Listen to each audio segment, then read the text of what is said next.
आज के दौर में शिक्षित वेल एजुकेटेड किसे कहा जाता है?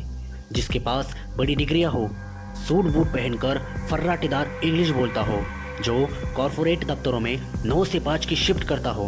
हम गर्व से कहते हैं हम सभ्य और शिक्षित समाज का हिस्सा है। लेकिन क्या आपने कभी सोचा है जिस शिक्षा पर हमें इतना मान है वह असल में क्या है? हजारों सालों पहले शिक्षा का अर्थ था खुद को जानना, मुक्त होना।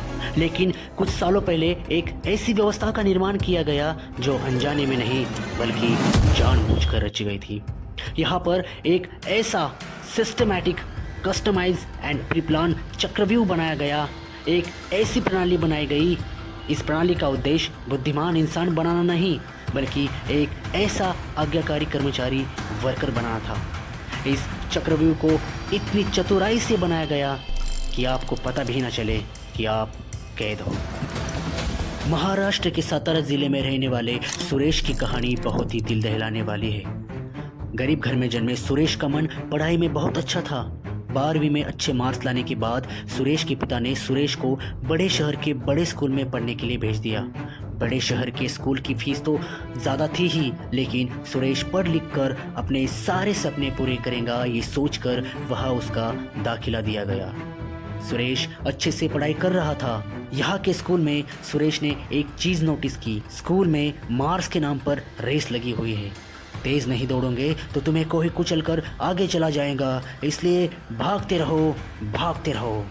साल भर सुरेश इस दौड़ में भाग रहा था।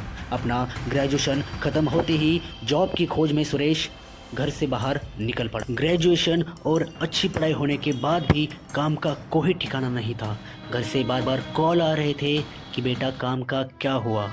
कई जगह पर इंटरव्यू देने के बाद उसे यह कह के रिजेक्ट कर दिया गया कि आपके पास कंपनी स्किल नहीं है, आपको प्रैक्टिकल नॉलेज नहीं है, आप जॉब के लिए फिट नहीं हो। घर वालों के कॉल्स और काम न मिलने की टेंशन, लेटेस्ट टेक्नोलॉजी का नॉलेज ना होने की वजह से सुरेश 15-16 हज़ार की सैलरी पर काम कर रहा था। परेशानियां बढ़ रही थी और उम्र बढ़ रही थी। इन तमाम चीज़ों से तंग आकर सुरेश ने एक दिन एक ऐसा कदम उठाया जो कदम उसकी ज़िंदगी का आखिरी कदम था। सुरेश ने अपनी जान दे दी। यह कहानी सिर्फ सुरेश की नहीं है, यह कहानी हमारे देश के तमाम तर बेरोज़गारों की है जो आज भी सुरेश की तरह काम ढूंढ रहे हैं लेकिन उन्हें काम मिल नहीं रहा है।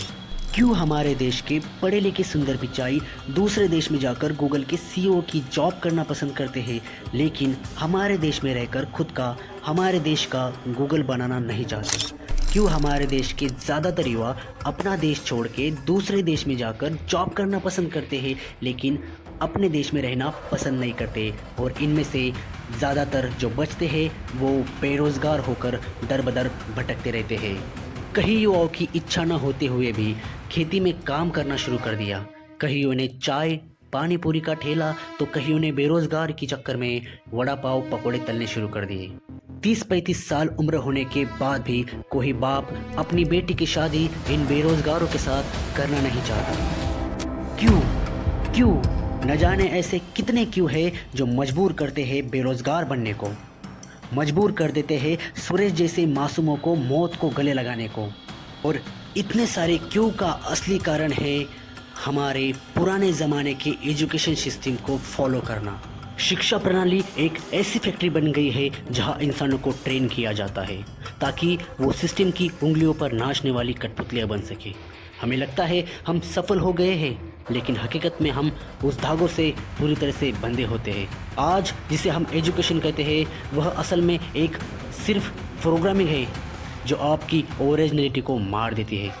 बचपन से हमें सिखाया जाता है सवाल मत करो, बस जो पढ़ाया जाए उसे ही पढ़ो, रटते रहो, अपने सुपीरियर के ऑर्डर फॉलो करो। स्कूल में बच्चों का एक कतार में चलना, स्कूल की घंटी बजने पर ही वॉशरूम जाना, खाना खाना और घंटी बजने के बाद ही घर जाना। फिर यही बच्चे बड़े बनकर ऑफिस क्यूबिकल के वर्क शेड्यूल को सेम उसी तरीके से फॉलो करते हैं जो उन्हें कॉलेज स्कूल में पढ़ाया सिखाया गया। आप वही सोचते हो जो आपको पढ़ाया गया, वही खरीदते हो जो दिखाया जाता है, और आप उसी दिशा में भागते हो जिस दिशा में भीड़ भाग रही हो। आप शिक्षित तो हो पर स्वतंत्र नहीं। हमें ज़रूरत है बच्चों को वो सिखाने की जो उन्हें कल काम आ सके।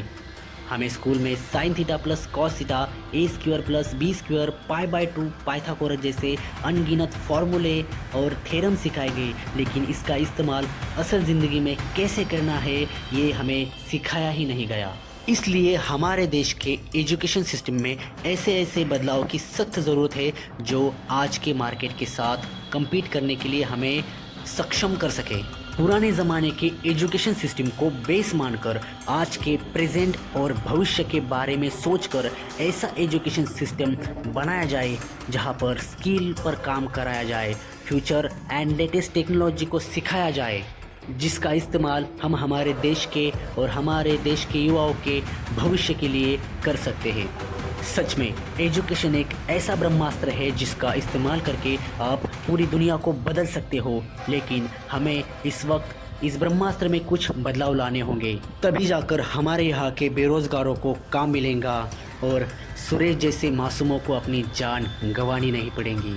आशा करता हूँ कि हमारे यहाँ के एजुकेशन सिस्टम में बहुत सारे बदलाव किए जाए जिसका इस्तेमाल करके हम हमारे यहाँ के युवाओं का और हमारे देश का पूर्ण रूप से विकास कर सके। धन्यवाद।